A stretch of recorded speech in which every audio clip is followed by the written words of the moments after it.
recognizing that there is a lot of emotional and political and well, a lot of feelings of different kinds associated with the discussion of this policy, I thought, well, how can I, as an outsider, coming from the frozen north, provide information that would be useful to your deliberations, and that would perhaps provide you with something that you hadn't seen before. And so I looked through the Commission's bibliography to find if our material, for example, had already been considered by the Commission, and I didn't find it there. In fact, I found very little there of an examination of the practical consequences of the healthcare model that they were proposing. Because indeed, the only country in the world that has a healthcare model of the kind which is proposed by the panel is Canada. And so what I'm going to do today is take you through a consideration of, from 2 points of view, of some evidence which I do not believe has been before you as you've been considering this important future for your healthcare system and for your economy. I hope that it will give both you and your government some food for thought as you make what will be an historic decision. Whatever you do, it'll be a historic decision. Now, I have essentially 4 parts to my presentation. The first is, why should you listen to what I have to say? I think it's important for us to get that out of the way. The second is to put healthcare in a broader policy context, because although you're seeming to make a decision about healthcare, in fact, you have to see healthcare policy in the context of broader policy discussions. And then I want to drill deeply into the Canadian healthcare system and to discuss both the myths and the realities of its comparative performance. And then finally to just make a few comments about the futures for Bahamian policy which are contained in the Blue Ribbon panel. Well, why should you be interested in listening to me at all about this or any other topic? Well, I think the main reason is that what is being proposed here is essentially a Canadian model. Now, I've been researching the Canadian healthcare system in various ways since 1978, and for 17 years, my colleagues and I have been actually producing measurements of its performance which are more or less unique. But finally, and most importantly, I think, is that the evidence which we have been compiling over the past 17 years was recently used by the Supreme Court of Canada to find that the Canadian healthcare system as it exists is violating the constitutional rights of Canadians. And they came to that conclusion because of the determination that people's health care was being damaged by the provisions of the program, on the one hand, and secondly, that damage was not necessary to sustain a social, universal, comprehensive insurance program of the kind which the Canadian system has. So in other words, the court said, you know what, the Canadian system isn't working all that well, and the provisions of it which are making it not work all that well are not necessary. And so that's probably the main reason why you should be interested in listening, not only to me, but to others who would come from Canada and give you information about what's actually happening in the Canadian system. Now I'm going to move away from that. That's by way of a teaser, so this is to keep you on the edge of your seat and anticipating what is going to come. I'm going to back away from that now and go into the broader policy question. Because one of the things we recognize is that wealthy people and nations tend to be healthy.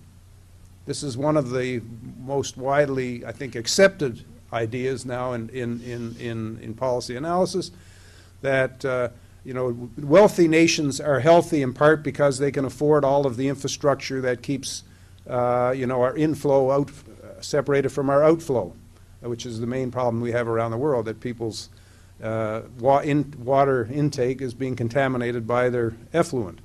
And so wealthy countries are able to deal with that major issue, and so that's one reason why they tend to be healthier, but also because they can afford to have health care systems that help them when they're not feeling well, and so on.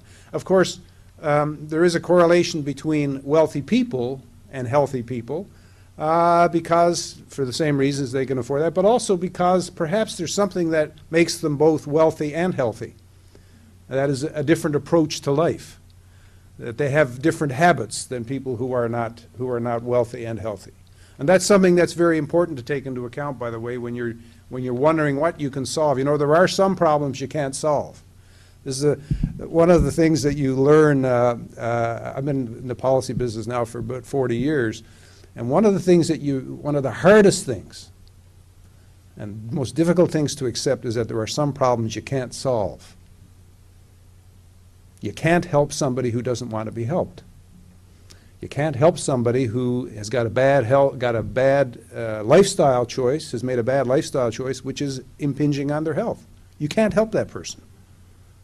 You can help them try to make different choices, maybe, but once they've made those choices, you can't. So we have to be cognizant of that while we're grappling with this. But let me get to this. Let me get to this logic that I wanted to lay out here. Wealthy people and nations tend to be healthy. Policy can increase the health care access of the less wealthy by taxing the income of the wealthy.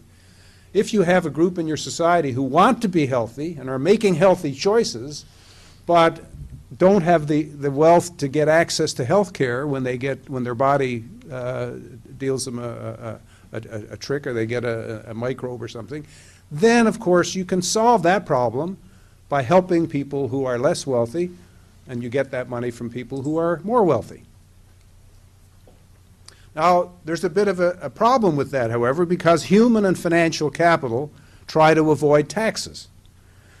And the competition for both kinds of capital is global.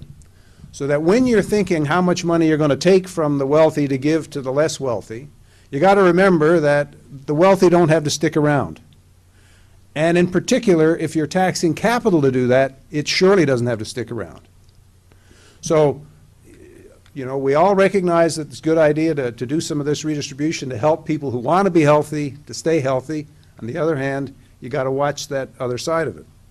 Nations which attempt to solve the health problem of the less wealthy by taxing human and financial capital will attract less of both.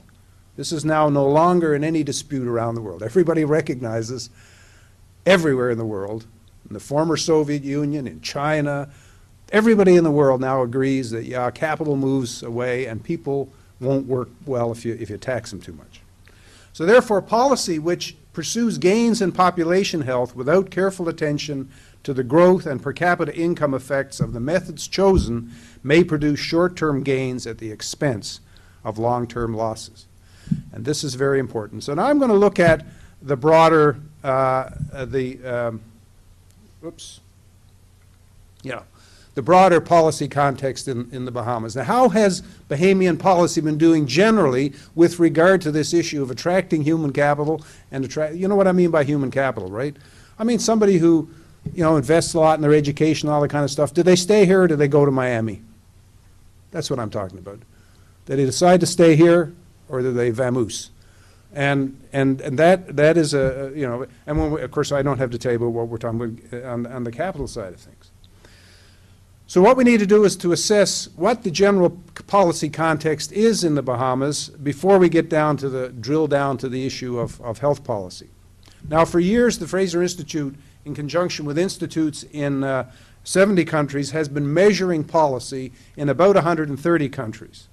Now, we didn't do 130 countries right at the beginning. We could only measure 80 because there was no data for all 130 at the beginning. But now we're measuring about 94